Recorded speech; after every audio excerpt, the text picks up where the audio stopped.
Renungan pagi pulang ke rumah oleh Ellen G. White, 22 Maret 2020. Mari kita berdoa. Bapa kami yang di sorga, Allah pencipta langit dan bumi, laut dan segala isinya, Allah yang maha besar, maha kuasa, sumber segalanya yang kami sembah selalu melalui anak-Mu yang tunggal, Yesus Kristus. Terpujilah Yesus, anak Allah yang maha tinggi, pokok anggur yang benar bagi kami. Beserta kami sepanjang perbaktian ini ya Tuhan, sebagaimana kami membaca firman-Mu, dan kiranya Roh-Mu ya Yesus menolong kami mengerti dan menghidupkan. Ampunkan kami akan dosa dan salah, karena kami berdoa hanya melalui nama anak Allah yang tunggal, Yesus Kristus yang adalah Tuhan dan Juru Selamat kami. Amin. Renungan hari ini berjudul Langkah Pertama dalam Penerimaan. Ayat inti terdapat dalam Amsal 28 ayat 13. Siapa menyembunyikan pelanggarannya tidak akan beruntung, tetapi siapa mengakuinya dan meninggalkannya akan disayangi. Orang-orang yang belum merendahkan dirinya di hadapan Allah dengan cara mengakui kesalahan mereka, berarti belum memenuhi syarat pertama penerimaan itu. Jika kita belum mengalami pertobatan yang tidak perlu disesalkan dan belum mempunyai kerendahan hati yang sejati dalam jiwa dan roh yang tulus, mengakui dosa-dosa kita, jijik akan kesalahan-kesalahan kita, berarti kita belum berusaha dengan sungguh-sungguh mencari keampunan dosa. Dan jika kita tidak pernah mencarinya dengan sungguh-sungguh, maka kita tidak akan pernah mendapat damai Allah. Satu-satunya sebab mengapa kita tidak mendapat keampunan dari dosa-dosa kita pada masa lampau ialah karena kita tidak mau merendahkan diri serta menurut syarat-syarat firman kebenaran itu. Petunjuk-petunjuk yang jelas telah diberikan mengenai hal ini. Pengakuan dosa, apakah di hadapan orang banyak atau sendirian, haruslah dengan sepenuh hati dan dinyatakan dengan tulus. Bukan karena rasa terpaksa dari orang yang berdosa itu, bukan pula dengan cara sembrono dan remeh, atau dipaksa oleh orang-orang yang tidak menyadari rasa jijiknya sifat dosa itu. Pengakuan yang mengalir dari segenap jiwa berjalan menuju Allah, yang mempunyai kasih yang tiada batasnya. Penulis Mazmur berkata seperti berikut, Tuhan itu dekat kepada orang-orang yang patah hati dan Ia menyelamatkan orang-orang yang remuk jiwanya. Mazmur 34 ayat 19. Pengakuan yang sesungguhnya selalu bersifat unik, serta mengakui dosa-dosa yang khusus pula. Barangkali keadaan dosanya sedemikian rupa sehingga harus dibawa ke hadapan Allah saja. Mungkin itu harus diakui kepada orang-orang yang telah menderita karenanya, atau mungkin pula kesalahan yang dilakukan di hadapan orang banyak, sehingga perlu diakui di hadapan orang banyak. Tetapi semua pengakuan haruslah pasti dan langsung pada sasarannya, mengakui dosa yang nyata-nyata telah dilakukan. Tanpa pertobatan dan pembaharuan yang sejati, pengakuannya tidak akan diterima Allah. Harus ada perubahan yang pasti di dalam kehidupan. Segala sesuatu yang sifatnya menentang Allah haruslah dibuang. Inilah hasil yang murni dari penyesalan kita akan dosa itu. Tugas yang hendak kita lakukan amat jelas dipaparkan di hadapan kita. Basuhlah, bersihkanlah dirimu, jauhkanlah perbuatan-perbuatanmu yang jahat dari depan mataku. Berhentilah berbuat jahat, belajarlah berbuat baik, usahakanlah keadilan, kendalikanlah orang kejam, belalah hak anak-anak yatim, perjuangkanlah perkara janda-janda. Yesaya 1 ayat 16 dan 17. Berbicara mengenai pekerjaan pertobatan ini, Paulus berkata, sebab perhatikanlah betapa justru duka cita yang menurut kehendak Allah itu mengerjakan pada kamu kesungguhan yang besar, bahkan pembelaan diri, kejengkelan, ketakutan, kerinduan, kegiatan penghukuman. Di dalam semuanya itu kamu telah membuktikan bahwa kamu tidak bersalah di dalam perkara itu. 2 Korintus 7 ayat 11. Saudaraku dalam Tuhan, pemazmur berkata dalam Mazmur 32 ayat 5, dosaku kuberitahukan kepadamu, dan kesalahanku tidaklah kusembunyikan. Aku berkata, Aku akan mengaku kepada Tuhan pelanggaran-pelanggaranku, dan Engkau mengampuni kesalahan karena dosaku. Untuk menerima pengampunan penting bagi kita untuk pertama-tama mengakui kesalahan kita kepada Allah Bapa. Dan dalam mengaku dosa, kita perlu contoh perkataan Daud. Mazmur 51 ayat 5. Sebab aku sendiri sadar akan pelanggaranku, aku senantiasa bergumul dengan dosaku. Dengan rendah hati dan tulus kita akui dosa-dosa kita.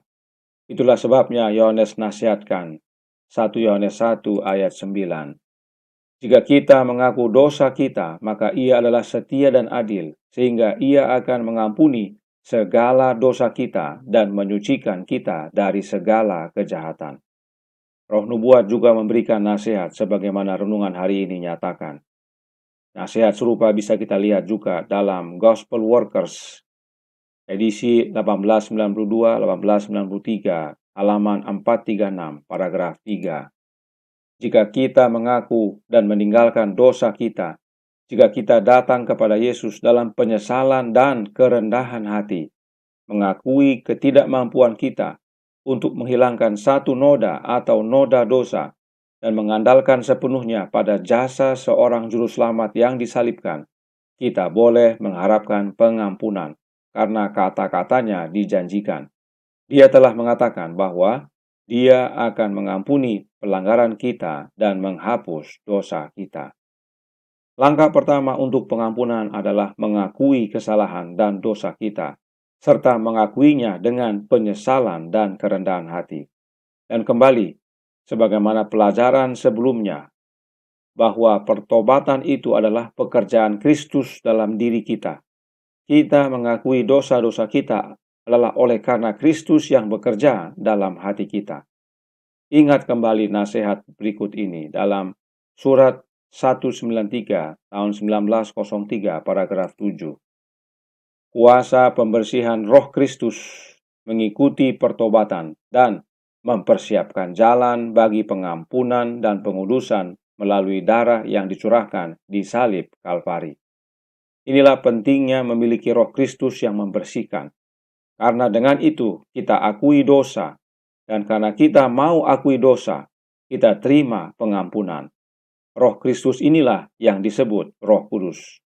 Nyonya White lanjutkan dalam Selected Messages, buku ketiga, halaman 196, paragraf 4. Roh Kudus yang memberikan pertobatan kepada kita.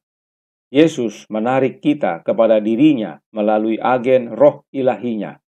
Dan melalui iman di dalam darahnya, kita disucikan dari dosa. Darah Yesus anaknya itu menyucikan kita daripada segala dosa.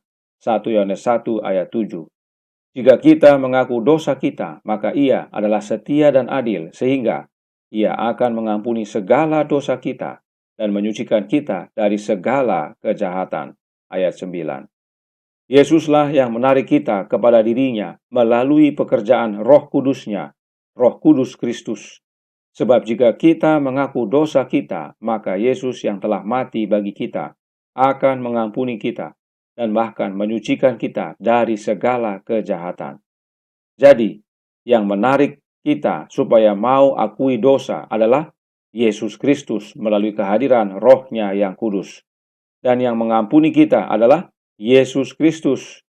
Serta yang menyucikan kita adalah Yesus Kristus. Karenanya, Bible Training School Juni 1 tahun 1917, paragraf 2, ingatkan kepada kita.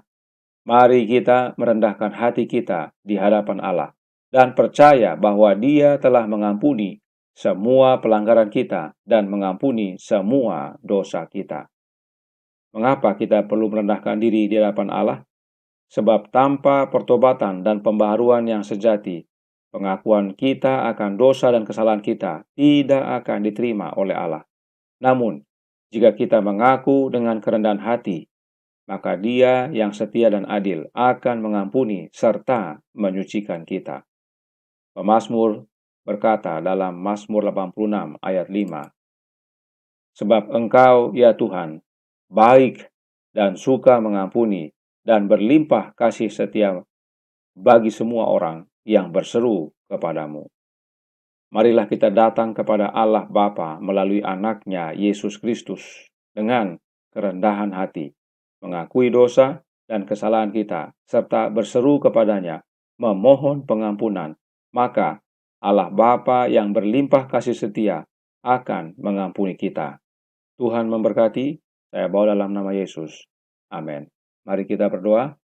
Bapa kami yang di sorga, Allah pencipta langit dan bumi, Allah Bapa yang penuh kasih setia, yang berlimpah kasih setia dan suka mengampuni, yang kami sembah selalu dan datang hanya melalui anak-Mu yang tunggal, Yesus Kristus.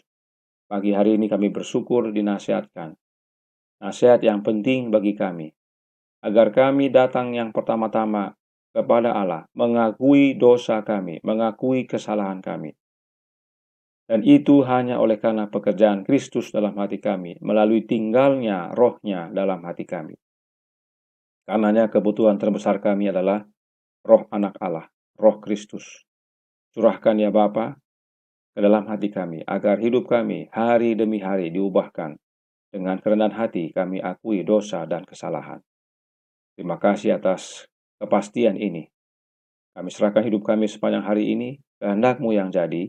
Ampunkan kami akan dosa dan salah, karena kami berdoa hanya melalui anak Allah yang tunggal, Yesus Kristus yang adalah Tuhan dan Juru Selamat kami. Amin.